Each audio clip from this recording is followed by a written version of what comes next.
இந்த பாரு முருகா, நான் அடுத்த மாதிரிலாம் என்னைய மாதிரி வந்து நிறையலாம் ஆசைப்பட மாட்டேன். ஓரளவுக்கு கொஞ்சோண்டா.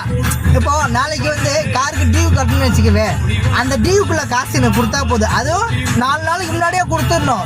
நீ பாரு டியூக்கு பக்கத்தில் வந்துட்டு காசை போடக்கூடாது சொல்லிவிட்டேன்.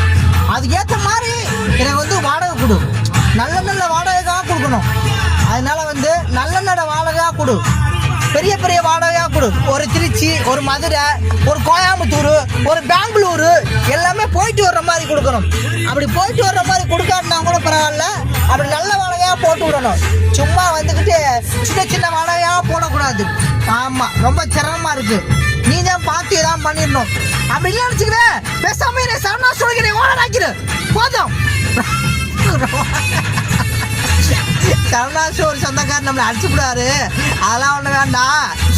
நம்ம நிம்மதியாக நல்லா சாப்பிட்டு நல்லா தூங்குற மாதிரி ஏதாவது ஒரு ஐடியா ஒன்று பண்ணி விடுங்க. ஒன்றும் தெரியல, காருக்கே சொந்தக்காரனா முடியல, இதில் வேற நான் போய் எங்கேயே கருணாசோருக்கு ஓனர் ஆகுறது. ஆனால் வேண்டா, பார்த்து பத்திரமா வாடகையில் போட்டுவிட்டு கொஞ்சம் காசு பணத்துக்கெல்லாம் கொஞ்சம் சிரமம் இல்லாமல் நம்மளை ஆக்கி விடுங்க. ஒன்றும் முடியல, ஒரே கஷ்டமப்பா இருக்கப்பா, ஒன்றும் முடியலப்பா.